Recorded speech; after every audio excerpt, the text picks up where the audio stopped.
There is a structure sitting in West Africa that the history books almost completely ignore.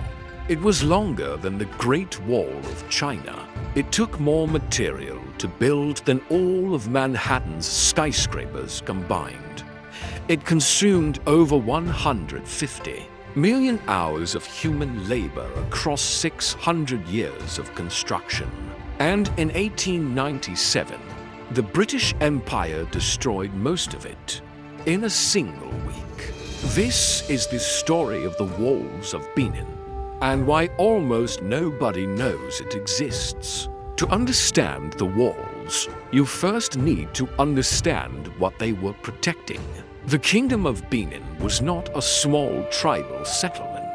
It was one of the most sophisticated civilizations on Earth, stretching across what is now southern Nigeria from as early as the 11th century. In 1691, a Portuguese ship captain named Lourenço Pinto sailed to the kingdom and wrote back to Europe with a description that stunned readers. He said that Great Benin, where the king resided, was larger than Lisbon, that all the streets ran straight as far as the eye could see, that the city was wealthy, industrious, and so well governed that theft was unknown, and the people lived in such security that they had no doors on their houses. Read that again.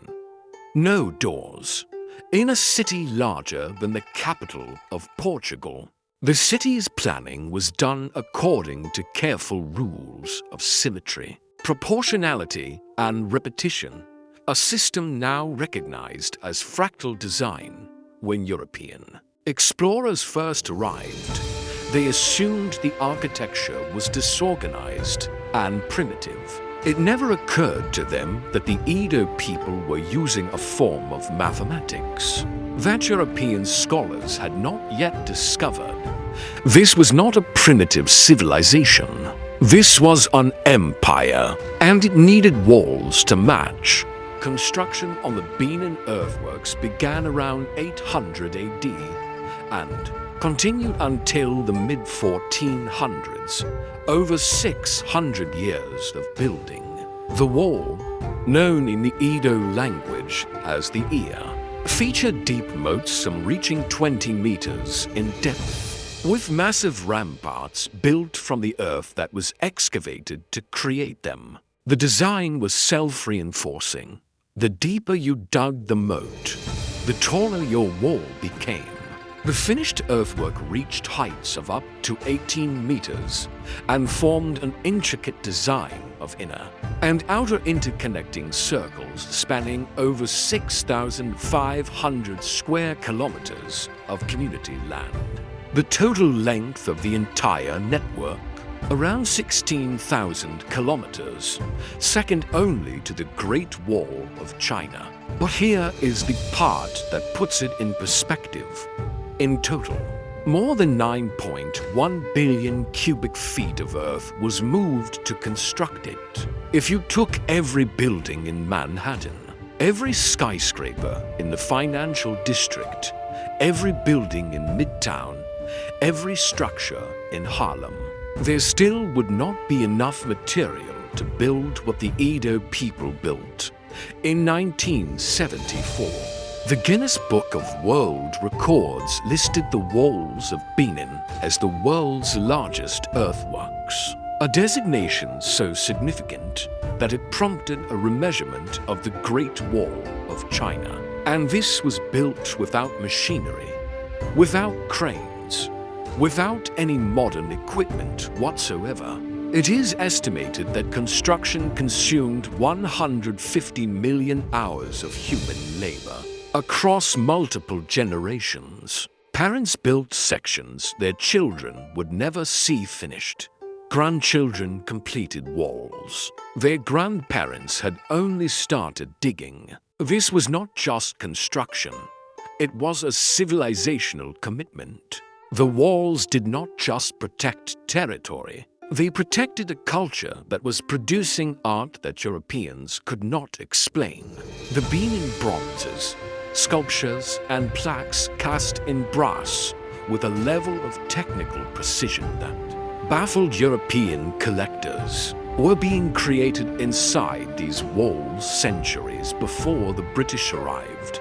Beyond the city walls, over 500 interconnected settlements were separated and defined by their own networks of smaller walls, moats, and ramparts. This was not one city behind one wall. This was an entire civilization with its own internal geography, its own districts, its own governance, all mapped and defined by earthworks.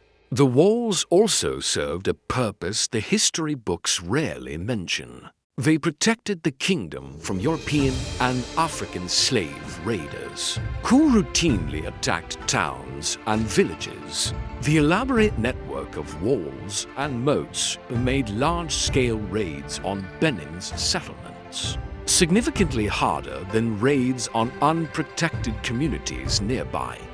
For centuries, the walls held. For centuries, Benin survived and flourished behind them. Then came 1897.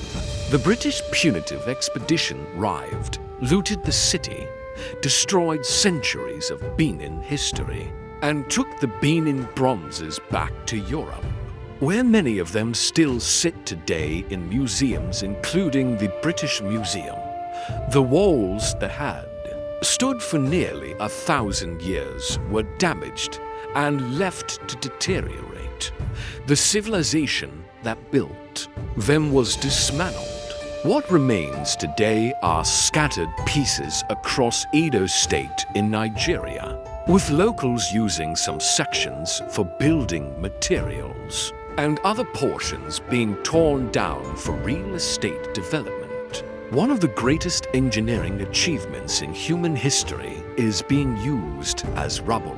Parts of the remaining walls have been protected by Nigerian law since 1961, and the site appears on UNESCO's tentative World Heritage List. But the resources and political will required to properly restore and preserve what remains have never fully materialized. The walls of Benin are not a footnote in history. They are evidence of something the mainstream historical narrative has been very slow to acknowledge. That Africa was home to some of the most sophisticated, organized, and architecturally advanced civilizations on Earth long before colonialism arrived, long before the history books began.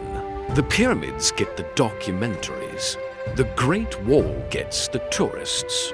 The walls of Benin got erased. Now you know they existed.